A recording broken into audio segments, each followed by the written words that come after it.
कैसे हैं आप सब? उम्मीद करती हूँ कि आप सब खैरियत से होंगे। आज का लेक्चर है वो है क्रोनिक फटीग सिंड्रोम। तो आए चलिए स्टार्ट करते हैं lecture. Chronic fatigue syndrome extreme fatigue या बहुत थकावट महसूस होती है जो रेस्ट करने से भी नहीं जाती। ठीक है, और ये समझ नहीं आता कि किन मेडिकल कंडीशंस की वजह से हो रही है। मतलब कोई मेडिकल कंडीशन नहीं होती और इसका कोई समझ नहीं आ रहा होता कि ये क्यों हो रही है। इसको हम लोग माइल्जिक एन्सेफेलोमाइलिटिस भी कहते हैं और सिस्टेमिक एक्सर्शन इंटॉलरेंस डिजीज़ भी कहते हैं।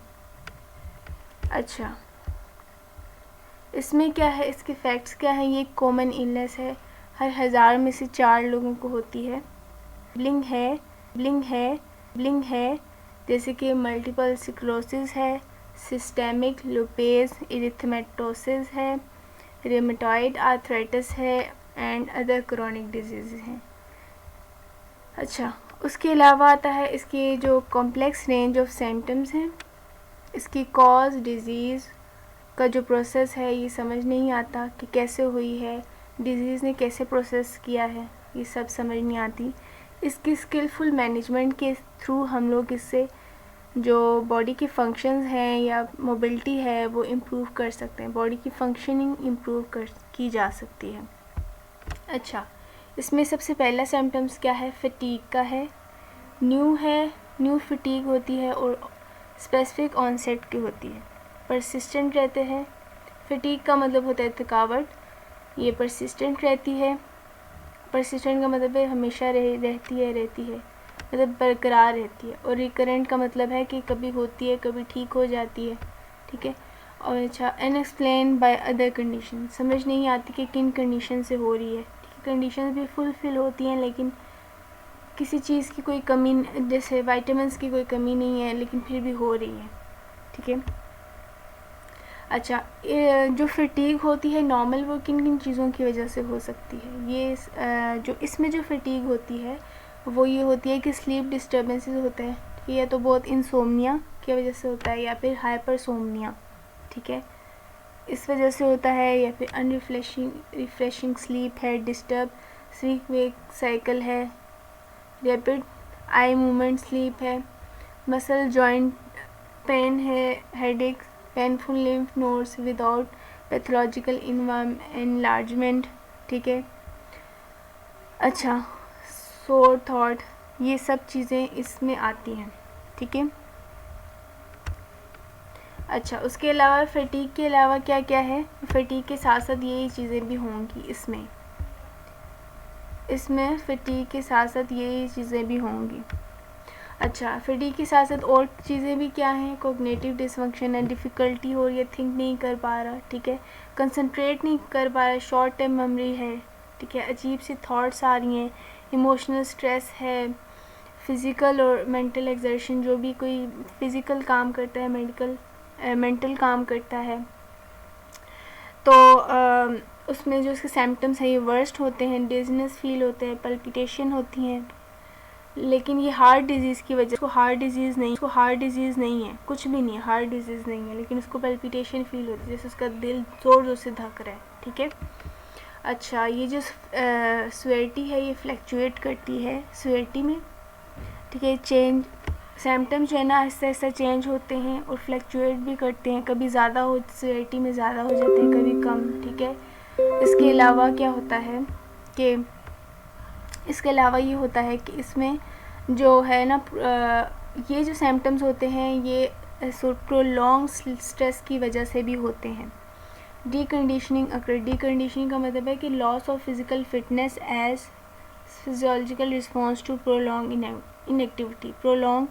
इनएक्टिविटी के दौरान, क्योंकि एक्सट्रीम फटीग होता है, प्रोलॉन्ग इनएक्टिव रहता है बंदा, तो उसमें डीकंडीशनिंग होना स्टार्ट हो जाती है। इसके अलावा क्या क्या है, हमें किन किन चीज़ों बारे में पता चलता है कि डिजीज़ होने वाली है? लोकलाइजिंग और फोकल न्यूरोलॉजिकल साइंस हैं। ठीक है, sign and symptoms of inflammatory arthritis और connective tissue disease, sign and symptoms of cardiovascular disease, significant face loss, weight loss, sleep apnea, clinical significant lymphadenopathy, इन चीज़ों की वजह से हमें पर होता है। ये हमारी रेड फ्लैग्स हैं, ठीक है, इस डिज़ीज़ को होने का रेड फ्लैग है, ठीक है। अच्छा, इन्वेस्टिगेशन आ जाता है, यूरिनालिसिस आ जाता है, फुल ब्लड काउंट आ जाता है, FBC है, एरिथ्रोसाइट, सेडिमेंटेशन रेट है, सी रिएक्टिव प्रोटीन है। ये सारी इनके बेस पे जो है ना स्क्रीनिंग टेस्ट होता है, और ये सारे इनके बेस पे जो है इन्वेस्टिगेशन होती है। इसके अलावा जो है जो इन्वेस्टिगेशन होती है वो फेरिटिन की नहीं होती और फोलेट की नहीं होती एडल्ट में, अनलेस कि हमें एनीमिक ना शो हो रहा हो, वो साइन एनीमिक ना शो कर रहा हो। एनीमिक मतलब कि उसमें ब्लड की कोई कमी ना हो, ठीक है, आरबीसीज कम ना हो, या इस तरह के कोई साइन शो ना कर रहा हो बंदा, ठीक है, तब तक हम लोग इसका टेस्ट नहीं कराते। और serological testing for viruses and bacteria unless indicated, ठीक है, सीरोलॉजिकल टेस्टिंग कराने हैं, ये भी नहीं कराते इसमें, इसकी इन्वेस्टिगेशन में। अच्छा, इसका डायग्नोसिस क्या है? इन सब साइन एंड सिम्टम्स से अगर किसी बंदे में एडल्ट में 4 पाए जाते हैं तो उसका मतलब है कि ये होती है। इसके अच्छा, diagnosis should be made after another possible diagnosis have been excluded and symptoms have persisted in adult for 4/12। अगर 4 सिम्टम्स हैं होते हैं तो कहते हैं कि इन एडल्ट में हो सकती है ये, इसका पॉसिबल है कि बंदे को ये है। अगर चाइल्ड में ये सिम्टम्स हैं, इसके 3 सिम्टम्स आ गए हैं, तो उसका मतलब पॉसिबल है कि चाइल्ड को हो, लेकिन इसका सबसे पहले पीड्स के जो डॉक्टर्स होते हैं उनसे कंफर्म किया जाता है क्या ये बच्चों में है कि नहीं, उसके बाद ही इसका डायग्नोसिस बनाया जाता है।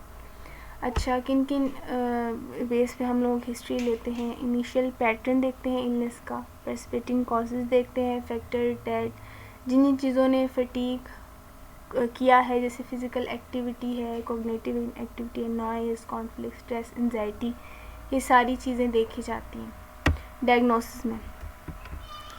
अच्छा, बस आज का लेक्चर यहीं तक है, तो उम्मीद करती हूँ कि आपको लेक्चर पसंद आया होगा। अगर आपको लेक्चर अच्छा लगा है तो उसको लाइक करें और इस पर कमेंट करें, और चैनल को सब्सक्राइब करना ना भूलिएगा, और अपना बहुत बहुत ख्याल रखिएगा।